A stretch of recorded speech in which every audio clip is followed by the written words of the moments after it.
Who leaves a dog like that chained and screaming with its head stuck? What kind of person does that to an animal? The voice of Deputy Rachel Kane cut through the frosty January morning like a blade. Her boots crunched over the icy gravel as she approached the rusted iron gate behind the abandoned farmhouse just outside Helena, Montana. The wind howled low through the brittle grass, and in the distance, Baby was crying. The German Shepherd's head was wedged tightly between two cold iron bars. His eyes, frantic and wet, darted toward Rachel as she crouched beside him. Blood had dried around his ears where he'd struggled to pull free. His body trembled not just from the cold but from something deeper. Terror, helplessness, but oddly, his whimpers quieted the moment she placed a gloved hand against his chest. What happened here? Rachel muttered to herself. There were no tire tracks, no fresh footprints, just the ghost of what looked like a family home now buried in snow and silence. But the real shock came a moment later. A small, chubby hand reached out from behind the dog's body. A baby. Rachel's breath caught in her throat. A baby boy, no more than 10 months old, bundled in a puffy coat 2 sizes too big, sat nestled behind the shepherd, clutching a stuffed elephant. His cheeks were red from the cold, his nose dripping, but his eyes were wide and Kamasi trusted the chaos. As if he trusted the dog. What in God's name? She whispered, radio forgotten in her hand. She crouched lower, speaking slowly. Hey there, sweetheart. You okay? Can you come to me? The baby didn't move. He just leaned his tiny body forward and did something that sent a chill down Rachel's spine. With one small hand, he stroked the dog's face. The shepherd didn't flinch. Instead, he closed his eyes and exhaled as if that single touch calmed his entire soul. Rachel had seen a lot in her 10 years on the forced runaways, domestic violence, frostbite, worse, but nothing like this. Not a baby left alone in the dead of winter, not a dog clearly in pain yet refusing to move, almost as if he was shielding the child. Backup arrived 20 minutes later. Paramedics took the baby, still holding tightly to the stuffed elephant. But even as he was carried away, the child stretched his arms toward the shepherd and let out a cry, so fierce it pierced every adult heart on that field. The fire crew had to saw through the iron bars to free the shepherd's head. He didn't resist, he didn't bite, he didn't growl. He just stared toward the ambulance carrying the baby and let out a single heartbroken howl. That night, Rachel couldn't sleep. The baby had no identification, no sign of who left him or why, but the bond he shared with the dog had haunted her. She kept playing the scene over and over in her head. That frozen, godforsaken gait, the way the dog positioned himself in front of the baby like a shield, the baby's tiny hand on his muzzle, the howl. At the county shelter, the German Shepherd refused food. He sat facing the door, his body still and stiff, as if waiting for someone to return. The volunteers called him Brody, and even the vet said he was in surprisingly good shape aside from bruising and some cuts on his neck. But Brody didn't care about food, or toys, or warmth.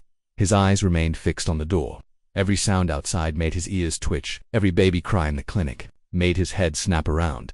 And then, 3 days later, the baby named Eli by the hospital had a fever that wouldn't break. He refused formula, refused sleep, just cried, inconsolable, until his body gave up in exhaustion. That's when a young nurse, Cassidy, finally said what everyone had been thinking but no one dared speak out loud. I think he's waiting for the dog. No one argued. No one laughed it off. Because deep down they all felt it too. Rachel made the call that night, and what happened next would not only change everything the town thought it knew about animals and babies and miracles, but would rewrite the meaning of loyalty forever. The moment Brody's paws stepped onto the polished hospital floor, the air shifted. It wasn't just a dog walking into a clinic, it was something unspoken, sacred. Rachel held the leash gently, but the German Shepherd didn't need guiding. His ears pricked forward, nose twitching, eyes scanning as if pulled by an invisible thread. Nurses paused in the corridor, stunned by the intensity in his expression. Cassidy was already by the elevator with Eli's nurse in tow, whispering hurriedly, "He hasn't made a sound since last night. But I swear he knows something's coming." Brody didn't wait for permission. As soon as the elevator doors opened, he pulled away from Rachel, not violently, just with quiet urgency, and trotted down the hall toward room 214. The door was slightly ajar. A low monitor beep filled the silence beyond. Inside, Eli lay curled in the hospital crib, pale and still, his body lost in the oversized baby blanket. His stuffed elephant was on the floor. His lips were dry. His chest barely rose. Then came the first miracle. The second Brody reached the side of the crib, Eli stirred. A weak little whimper escaped him as he turned his head, and his eyes opened. Not wide, not strong, but they opened. The nurses gasped. Cassidy blinked back tears and whispered, "He sees him." Brody placed his front paws gently on the edge of the crib. His tail stayed low, unmoving as he leaned his head forward until it touched Eli's tiny hand. And just like that, Eli's fingers curled instinctively around the dog's fur. It wasn't dramatic. It wasn't cinematic. but it was powerful enough to send a nurse stumbling back in tears, because a boy who hadn't moved for 24 hours just clung to the only soul he trusted. Rachel stepped inside slowly, her voice softer than it had been in years. "He waited by the door for 3 days," she said, "and now I understand why." The doctors didn't know how to explain what happened next. Within hours, Eli's fever began to drop. He drank from a bottle. His heart rate stabilized. By nightfall, he was sitting up weak, yes, but alert. Only one thing calmed him: Brody's presence. The shepherd never left the crib's side. He refused the kennel the hospital offered, slept curled on the floor, and only looked up when Eli cried or moved. The bond between them was undeniable. It wasn't new, it was ancient, woven in cold nights, silent mornings, and the kind of shared survival only the lost truly understand. But not everyone welcomed it. A child welfare agent arrived the next morning. Her name was Darla Hugh, stern and already suspicious. No records, no ID, a baby found in the woods, a dog guarding him. "You're telling me this child belongs with that animal?" Rachel didn't blink. "I'm telling you that dog saved that child." Darla frowned. "That's not custody." Cassidy stepped in. "It's connection, and it's the only thing keeping him calm." Darla folded her arms. "It's still my job to find the next of kin. Until then, the baby goes into emergency care." Rachel knew what that meant: strangers, new rooms, and most likely, separation from Brody. She couldn't let that happen. "Then I'm going with him," she said. "What?" Cassidy turned. "You're not foster certified. Then me, or give me a day. Just don't split them up, please." Rachel's voice cracked in a way she hated, but she didn't care. "You didn't see them in that snow. You didn't hear that baby's scream when we carried him away. You didn't see the dog's eyes." Darla hesitated. And Eli whimpered. "That night, after paperwork and 2 phone calls to the judge, something remarkable happened. Brody and Eli were discharged, not into foster care, not into an institution, but into the arms of the only person willing to fight for them both, Rachel Kane. Her spare room became a nursery overnight. Cassidy helped with formula. A retired vet friend helped check Brody's neck and gave clearance for him to stay. And by the time the snow melted over the Montana hills, neighbors were already bringing baby clothes and chew toys. But as spring approached, so did the questions. Who left Eli? Was it an accident, a crime, and how did Brody end up there? The answers came slowly, through fragments.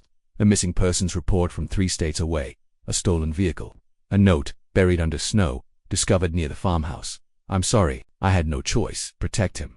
The mother was still missing, but whoever she was, she hadn't abandoned her son. She had entrusted him to a dog. And Brody, he never left Eli's side. Through tantrums, first steps, and bedtime lullabies, he stood guard, not because he was trained, but because love doesn't require commands. It only requires presence, and for Eli, that presence would one day become his first memory, and for everyone else, the story of a dog, a baby, and a gate in the snow became something even more lasting.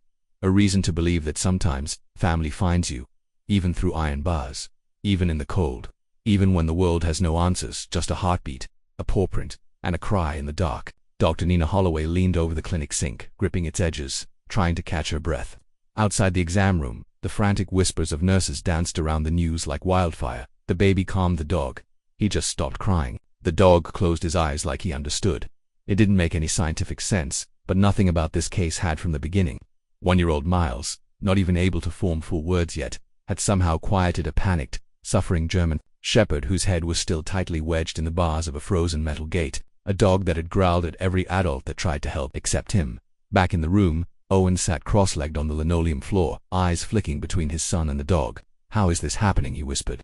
Miles had crawled back to Brody's side, the warm hospital blanket trailing behind him. He was now resting his little head against the shepherd's shoulder. The dog didn't flinch, didn't growl, didn't even breathe heavily anymore. There was something in his gaze still wild but quieter, like he was waiting for something or someone. The vet technician returned with a sedative gel and looked nervously at Owen. "We can't pull him out without painkillers. It's risky. He might bite in reflex, but the kid, he's the only one who can calm him." Owen stepped aside, letting Nina enter again. She knelt next to the dog and extended her hand slowly.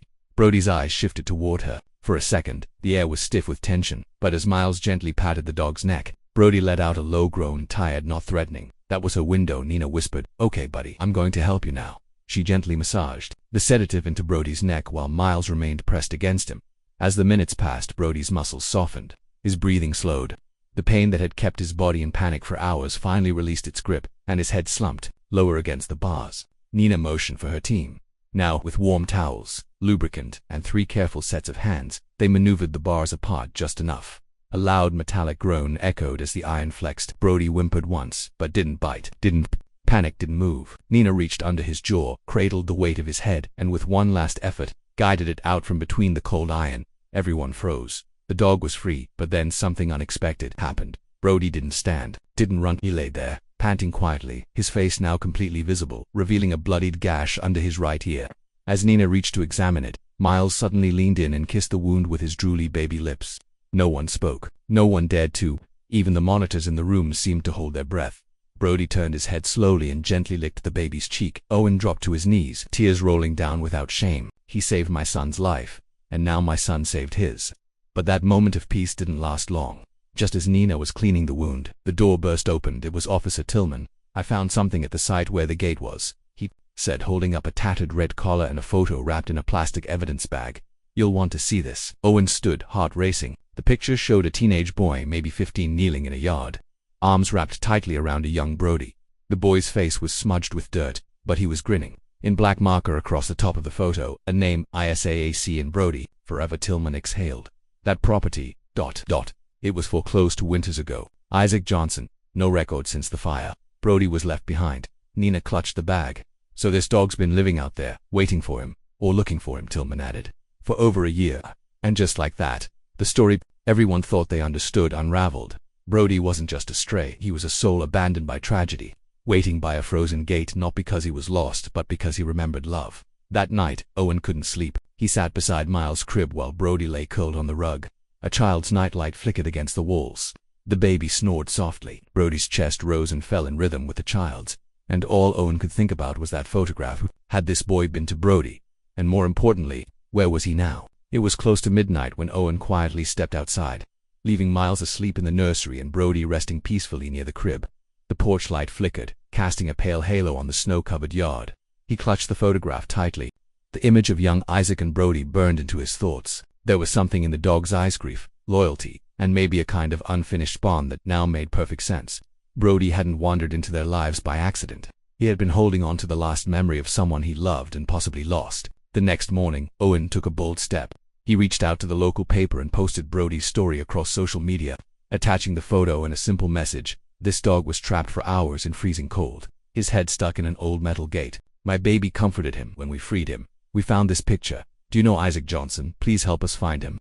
The post went viral within hours. Messages poured in, strangers offering food for Brody, some claiming to know the property, others saying they had seen a boy like Isaac years ago. But nothing solid came until a call came through on the second evening. "Mr. Owen," the voice on the phone trembled. "I saw the photo. I know that dog. He's Brody and Isaac. Isaac was my brother." Owen nearly dropped the phone. The woman, who introduced herself as Clara Johnson, explained that their family had lost their home after their parents died in a car accident. She and Isaac were separated in the foster system. Isaac, already struggling with anxiety and trauma, had run away from his placement just weeks after. No one had heard from him in over a year. "And Brody?" Owen asked softly. "He was Isaac's therapy dog. That shepherd was the only reason Isaac ever left the house. But when we lost everything, we couldn't take Brody to the shelter with us. Isaac refused to go anywhere without him. When we got separated, I think Isaac tried to go back for him." Owen's heart sank. He felt the pain behind her voice, raw and buried deep. "Do you think Isaac's still looking for him?" "I don't know," Clara whispered. "But if Brody's alive, Isaac might still be out there." With Clara's help, Owen and Officer Tillman coordinated with Missing Youth Services. A search was launched in the surrounding counties, focusing on homeless shelters, abandoned homes, even bus stations. Meanwhile, Brody remained a quiet, loyal presence beside Miles. It was like he'd transferred his loyalty to this child, maybe sensing something broken but kindred in him. A week passed, then and then, one morning, Brody stopped eating. He sat beside the front door, ears low, eyes locked on the horizon. No amount of coaxing could move him. Not food, not toys, not even Miles' soft laughter. He was waiting. That same evening, a knock rattled the front door. Owen opened it slowly, unsure what to expect. A young man, rail-thin, barely 19, stood shivering in a tattered hoodie. His eyes were sunken, haunted but unmistakable. Is Brody here?" he asked, his voice cracking. Owen didn't respond. He didn't need to. Brody let out a bark so piercing it shook the walls. He launched from the rug like lightning, paws skidding across the hardwood, and when Isaac stepped through the door, the shepherd crashed into him with a force that knocked both to the floor. The boy sobbed, gripping the dog like he was made of air. "I looked for you everywhere. I waited at the gate. I thought you were dead." Brody whined, licking the boy's face, nuzzling into his arms as if trying to erase the year of absence between them. Miles watched from the living room, clutching his favorite stuffed animal, his big eyes blinking in confusion. but not fear. It was Owen who knelt down next, placing a hand on Isaac's shoulder. He found us, or maybe Miles found him. Either way, he never gave up on you. Isaac finally looked up, tears glistening on his cheeks. I didn't know where to go. I just kept dreaming he was alive, that he was stuck somewhere. I never thought he'd remember. He remembered, Owen said firmly, and he brought us all together. That night, Brody lay between Isaac and Miles on the nursery floor, his tail occasionally thumping against the wood. Owen stood at the doorway with Clara, who had rushed there the moment she heard. For the first time in years, her eyes looked less heavy. He came back to life because of your son, she whispered. Because of love. Owen nodded, his voice caught in his throat. Or maybe, because of the love Brody gave first. And just like that, a broken family was stitched together not by blood, but by hope, memory, and a dog who refused to forget. The following morning, the sunrise came gently over the frost-kissed rooftops of Rosehaven. Isaac was still asleep on the living room couch, curled around Brody like the boy had never truly known rest until now. Brody didn't move an inch, his breathing slow and steady, as if he finally understood that his job wasn't over but his pain might be. Owen stood by the window with Clara, holding a warm cup of coffee neither of them had really touched. That silence in the house wasn't heavy. It was the kind of silence that follows a storm, when everything is still standing but changed forever. Clara kept her eyes on Isaac, her little brother who had vanished too young, now returned older than he should be. There were wounds to be healed, sure, but for the first time, there was space for healing. I used to think dogs remember things just because they're smart, Owen whispered, not taking his eyes off Brody. But now I think they remember, because they love. Clara nodded, her voice quiet. He waited for him, all this time. In the cold, with no one, Owen thought of the photo, the one now framed above Miles' crib. Isaac and Brody, years younger, smiles wide and innocent, and next to it, a new photo, Brody with Miles on one side and Isaac on the other. All three sitting in the snow-covered front yard like something out of a story too impossible to believe, and too beautiful to question. That afternoon, social services came by. Clara had already begun the process to become Isaac's legal guardian now that he was a minor in a stable home. It would take time, paperwork, court hearings, but Owen promised he'd help with every part of it. They weren't just strangers linked by a dog anymore. They were something else now, something like family. As for Brody, no one had the heart to say what would come next, but it became clear quickly he refused to leave Isaac's side, and Miles refused to sleep without Brody curled at the foot of his crib. There was no custody discussion, no decisions to be made. Brody had already chosen both of them. News outlets came calling the following week, wanting to feature the story of the miracle dog who saved two boys. Owen declined every one of them. He told Clara, "This story isn't for the world to consume, it's for us to carry." But he did agree to let the local rescue shelter use a photo and a few words for their annual fundraiser. Underneath the image of Brody resting his head between Isaac and Miles, it read, "He remembered, he waited, he came back. Not all heroes wear capes and just never forget who they loved." On the first warm spring day that year, Isaac stood by the same rusted metal gate where Brody had once been trapped. The gate was still broken, frozen slightly at the hinge, a place of pain and beginning. He brought a small plaque and gently nailed it into the nearby fence. It simply read, "This was not where he was stuck. This was where he was found." Behind him, Brody let out a soft bark, then padded up beside him, nudging his hand, and in the distance, Miles was giggling in Clara's arms, pointing at the dog, laughing as if the world had always been this safe. Life didn't go back to how it was, it became something new. Clara found a job teaching art at the local school. Owen built a fence in the backyard and joked it would never have sharp bars or narrow gaps. Isaac began therapy and slowly opened up, writing poems in the evenings. Some about winter, some about gates, but always about Brody. And Miles, who hadn't spoken a full sentence before Brody arrived, began speaking in bursts that made everyone pause. His first real phrase was whispered one night while watching Brody lick Isaac's cheek. He came home. That was the miracle. Not that the dog had survived, not that the baby had stopped crying long enough to calm him, not even that Isaac had been found. The miracle was that love had waited through snow, through silence, through pain, and in the end, it didn't just bring a dog home, it brought a family back together.